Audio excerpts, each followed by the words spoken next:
Sigmund Freud nasceu em 1856 na região da Morávia, que hoje corresponde à parte oriental da República Tcheca. Aos 4 anos, mudou-se com a família para a Áustria, onde viveu até 1938, quando migrou para a Inglaterra, onde morreu no ano seguinte. Nesse vídeo, vamos conhecer os conceitos básicos da teoria de Freud, a psicanálise. Sua teoria impactou de forma tão profunda o nosso entendimento sobre a mente humana que o século XX chegou a ser chamado de o século freudiano.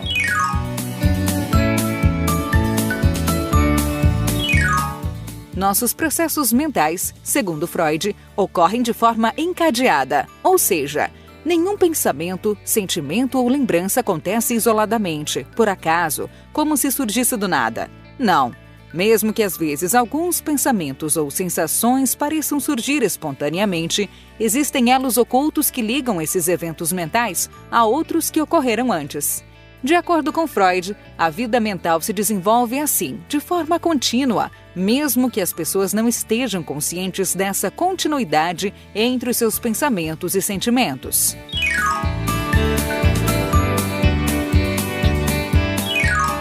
O consciente é a parte da sua mente que lida com todas as informações das quais você está ciente em um dado momento.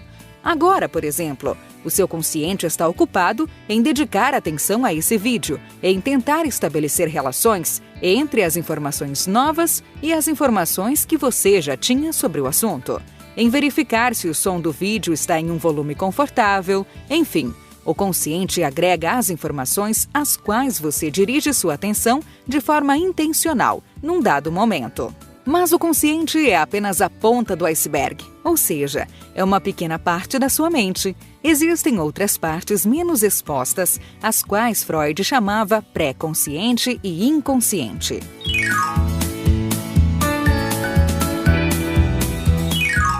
Imagine o inconsciente como a parte mais submersa de um iceberg.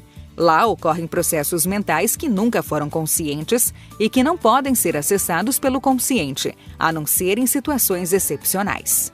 É nesse lugar inacessível que também ficam guardadas informações que foram excluídas do consciente e que não podem ser lembradas, pois foram reprimidas ou censuradas. Lembranças traumáticas, por exemplo, podem ser enviadas para o inconsciente e permanecerem lá, influenciando indiretamente a vida mental do indivíduo, sem jamais serem lembradas novamente. Apesar de você não ter clareza sobre as coisas que estão no inconsciente, sempre que um pensamento ou sentimento vier à mente e parecer que ele não tem nenhuma relação com os pensamentos ou sentimentos anteriores, na verdade, eles estão relacionados sim, mas esses elos se encontram no inconsciente, já que não existem descontinuidades na vida mental, segundo Freud.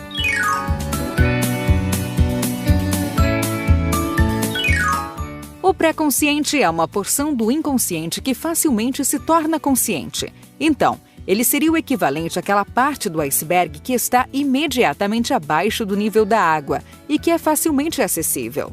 Todas as suas memórias que podem ser lembradas, tipo o que você comeu no café da manhã, o nome do cachorro da sua tia ou as coisas que você aprendeu nas aulas de geografia do 6º ano, são memórias que se encontram no pré-consciente. Então, imagine que o iceberg completo representa toda a sua consciência dividida em 3 partes. O consciente, essa parte que está sempre acima da água e que representa uma pequena parte da sua consciência. O pré-consciente, essa parte que está apenas um pouco submersa e que pode ser acessada com certa facilidade.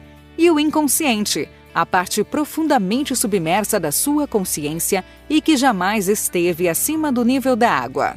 É no inconsciente, como vimos, que habitam processos e elementos que não são acessíveis ao consciente. Alguns desses elementos são as pulsões.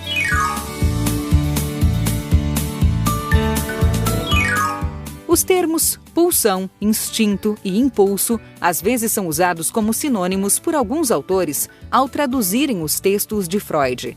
Nesse vídeo, utilizaremos o termo pulsão. Todos temos pulsões, que são pressões ou necessidades que nos dirigem a um determinado fim. Toda pulsão tem uma fonte, uma finalidade, uma pressão e um objeto. Para entendermos melhor, podemos fazer uma comparação entre a pulsão e a sede. A sede tem uma fonte, que é a necessidade de líquidos para hidratar o corpo. Tem uma finalidade, que é a de reduzir essa necessidade até que o organismo esteja satisfeito. Já a sua pressão é a quantidade de energia que uma pessoa emprega para satisfazer a sede. Isso vai depender da intensidade ou urgência da sede. O objeto, por sua vez, não é apenas o líquido, mas tudo o que alguém faz para satisfazer a sede. Por exemplo, levantar-se, ir à geladeira, escolher um líquido e bebê-lo.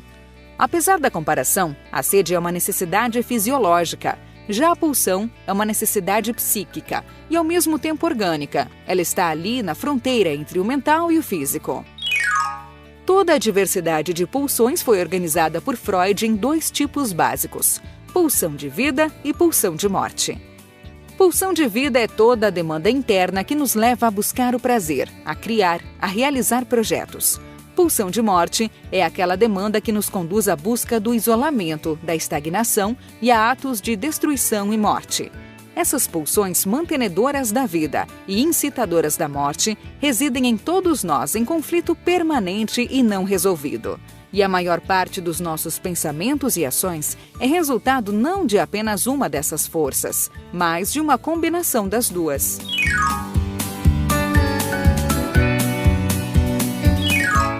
Tanto a pulsão de vida quanto a pulsão de morte têm fontes de energia distintas. A fonte de energia da pulsão de vida é a libido, que vem da palavra latina para desejo. A libido é a energia empregada na manutenção da vida. A pulsão de morte também tem uma fonte de energia específica, mas Freud não deu um nome especial para ela. Sempre que você se dedica a construir algo ou a levar adiante um projeto importante, você está empregando uma parte da sua libido nesse projeto. Enquanto você estiver envolvido e empolgado com o projeto, aquela quantidade de libido empregada torna-se indisponível para outros objetivos. Isso não quer dizer que nada mais importe na sua vida, pois é possível distribuir níveis diferentes de libido para diferentes objetivos. Mas quanto mais interesse um determinado projeto desperta em você, isso indica que maiores níveis de energia estão sendo investidos naquele projeto. Por isso, em situações de luto nas quais a pessoa enlutada perde completamente o interesse por suas ocupações normais, parece haver uma retirada de libido dessas atividades e uma aplicação extrema de libido na pessoa que foi perdida.